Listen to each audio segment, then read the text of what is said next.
guys, ini nama saya Amida Safila dari 261, Rizky Anissa dari 264. Etika filsafat.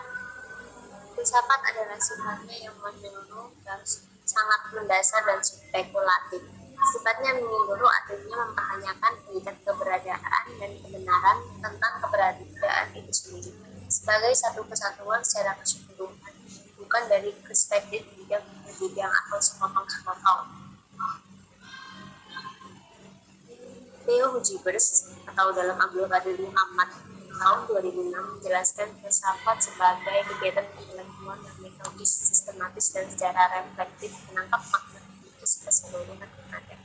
Abdul Qadir Muhammad menjelaskan pendapat dengan melihat sebagai berikut: 1. Kegiatan intelektual atau pikiran.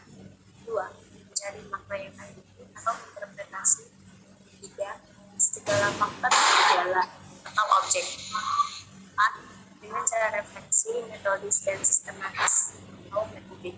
5. Untuk kebahagiaan manusia atau tujuan. Kitab Agama buat Fari Ismail dan Abdul Hamid Mutawali tahun 2003 menjelaskan bahwa agama adalah suatu bentuk terhadap ketetapan ilahi yang mengarahkan mereka yang berakal dengan aliran mereka sendiri terhadap ketetapan ilahi kepada kebaikan hidup di dunia dan kebaikan hidup di akhirat. Abdul Qadir Muhammad tahun 2006 memberikan 2 rumusan agama, yaitu A. Menyangkut hubungan antara manusia dengan suatu kekuasaan luar yang lain dan lebih daripada apa yang dialami manusia, dan B. Apa yang disyaratkan Allah dalam tantangan dunia berupa perintah dan larangan serta petunjuk untuk kebaikan manusia di dunia dan di akhirat. Hakikat etika. 1. Etika sebagai praksis.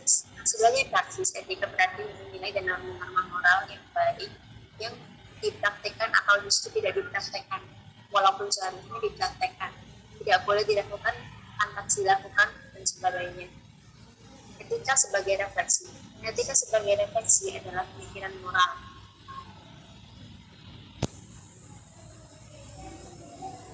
Hakikat nilai. Nilai selalu dikaitkan dengan sesuatu, benda, orang. Ada bermacam-macam atau jenis nilai selain nilai uang ekonomis yang sudah cukup dikenal. Situs nilai membentuk semacam hierarki yang termuda sampai yang tertinggi. Hubungan agama, etika, dan nilai. Tidak ada agama yang tidak mengajarkan etika atau moralitas. Kualitas keimanan atau spiritualitas seseorang ditentukan bukan saja oleh kualitas keperibadatan atau kualitas hubungan manusia dengan manusia lain dalam masyarakat dan dengan alam.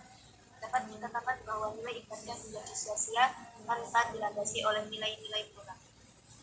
Tingkat keyakinan dan kepasrahan terhadap Tuhan Yang Maha Esa, tingkat atau kualitas peribadatan, dan tingkat kualitas moral seseorang akan menentukan bagus atau berarti nilai kehidupan yang telah dicapai.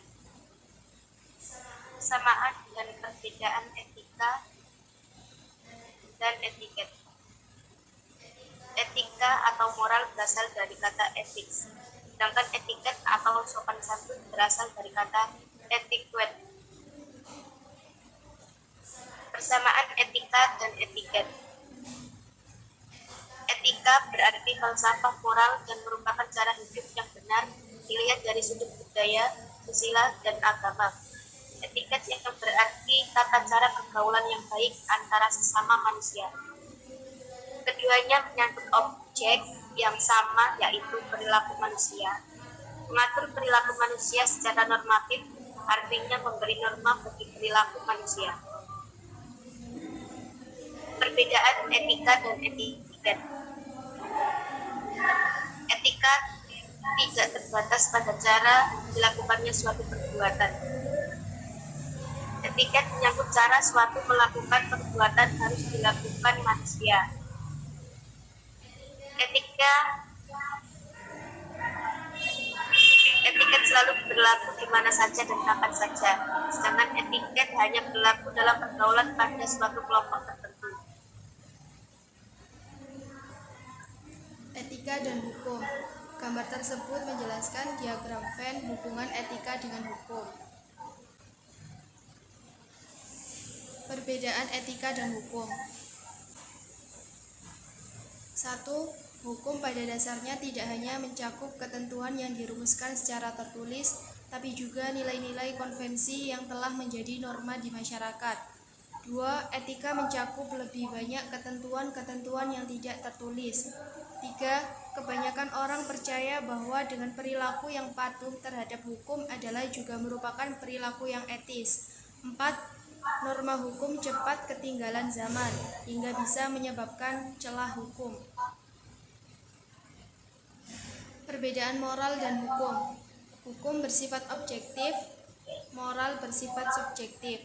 Hukum hanya membatasi ruang lingkupnya pada tingkah laku, moralitas menyangkut perilaku batin seseorang. Pelanggaran terhadap hukum mengakibatkan si pelaku dikenakan sanksi yang jelas dan tegas.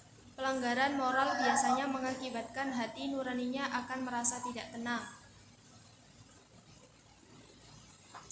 Etika dan agama. Menurut Kanter 2001, tidak mungkin orang dapat sungguh-sungguh hidup bermoral tanpa agama kecuali 1. Moralitas pada hakikatnya bersangkut paut dengan bagaimana manusia menjadi baik. Jalan terbaiknya adalah kita mengikuti perintah dan kehendak Tuhan Yang Maha Esa sesuai dengan keyakinan kita. 2. Agama merupakan salah satu peranata kehidupan manusia yang paling lama bertahan sejak dulu kala, sehingga moralitas dalam masyarakat erat terjalin dengan kehidupan beragama. 3. Agama menjadi pemimpin yang kuat bagi hidup bermoral. Terima kasih. Presentasi dari kelompok 1. Mohon maaf apabila ada salah kata dalam penyampaian materi. Sekian, wassalamualaikum warahmatullahi wabarakatuh.